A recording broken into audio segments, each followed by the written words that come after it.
குருவடிகளே சரணம். Hello friends and viewers, எல்லாருக்கும் வணக்கம். 15 சித்தர்கள் பாடல் வரிசையில் சிவவாக்கியர் அவர்களுடைய பாடல்களும் அதற்கான விளக்கமும் பார்த்துட்டு இருக்கோம். இப்போ நம்ம பார்க்க போற பாடல் 376.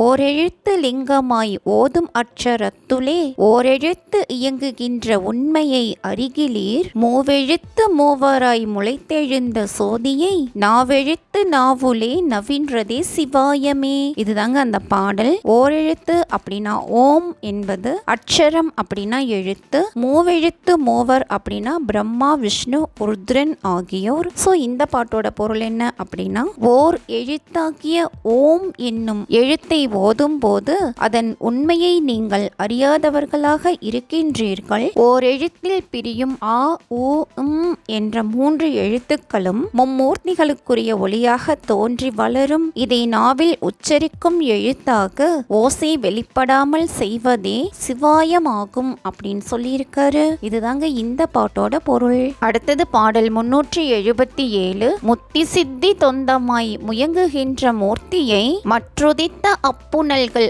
ஆகும் மத்தி அப்புலன் அத்தர்நித்தர் காலகண்டர் அன்பினால் அனுதினம் உச்சரித்து உளத்திலே அறிந்துணர்ந்து கொன்மினே. இதுதாங்க அந்த பாடல். முத்தி அப்படின்னா வீடு பேரு, அத்தர் அப்படின்னா தலைவர், நித்தர் அப்படின்னு சொல்லலாம், காலகண்டர் அப்படின்னா கருத்த கண்டம் உடையவர், அனுதினம் அப்படின்னா நாள்தோறும் அப்படின்னு அர்த்தம். சோ இந்த பாட்டுக்கு என்ன பொருள் அப்படின்னா, முத்தி மற்றும் பலவித அரிய ஆற்றல்களையும் வழங்கும் இறைவனை தியானிக்கும் போது உடலில் பலவித புனல்கள் உண்டாகின்றன. அவை மத்தியில் அமுதமாகின்றன.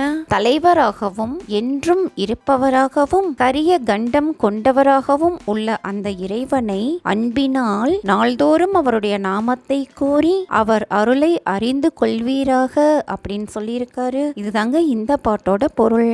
அடுத்தது பாடல் 378. மூன்றிரண்டும் ஐந்துமாய் முயன்றெழுந்த தேவராய் மூன்றிரண்டும் ஐந்ததாய் முயன்றதே உலகெல்லாம் ஈன்ற தாயும் அப்பனும் இயங்குகின்ற நாதமாய் தோன்றுமோர் எழுத்தினோடு சொல்ல ஒன்றும் இல்லையே. இதுதாங்க இந்த பாடல்.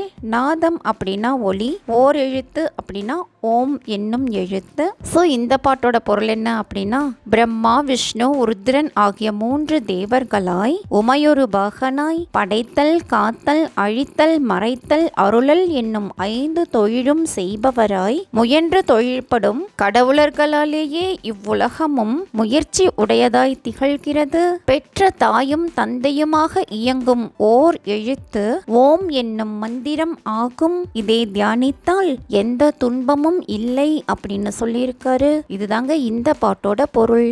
அடுத்தது பாடல் 379. வெளியுருக்கி அஞ்செழுத்து விந்துநாத சத்தமும் தலியுருக்கி நெய் கலந்து சகல சக்தி ஆனதும் வெளியிலும் அவ்வினையிலும் இருவரை அறிந்த பின் வெளிக்கடந்த தன்மையால் தெளிந்ததே சிவாயமே.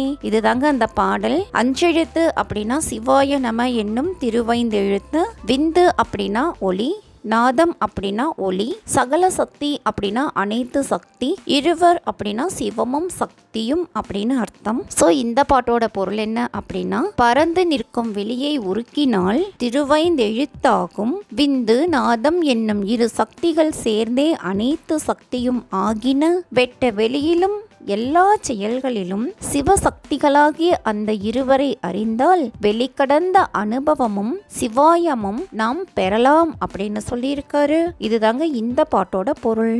அடுத்தது பாடல் 380.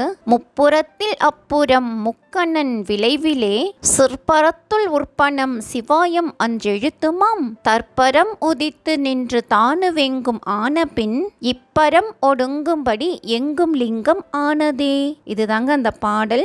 முக்கண்ணன் அப்படின்னா சிவபெருமான், தற்பரம் அப்படின்னா இறைவன், தானு அப்படின்னா அழிவற்ற. சோ இந்த பாட்டோட பொருள் என்ன அப்படின்னா, முப்பரத்துக்கும் அப்பால் 3 கண்கள் கொண்ட சிவபெருமானே தோன்றுவான். சித்தமானது பரத்துடன் ஒன்றி 5 எழுத்தாகிய சிவாய நமத்தின் பயன் ஆகும்.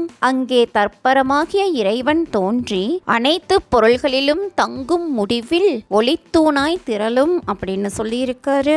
இதுதாங்க இந்த பாட்டோட பொருள். என்ன ஃப்ரெண்ட்ஸ், பாடல்களும் விளக்கமும் உங்களுக்கும் தெளிவா புரிஞ்சிருக்கும்னு நினைக்கிறேன். மீண்டும் 381வது பாடல்ல சந்திக்கலாம். தேங்க்யூ.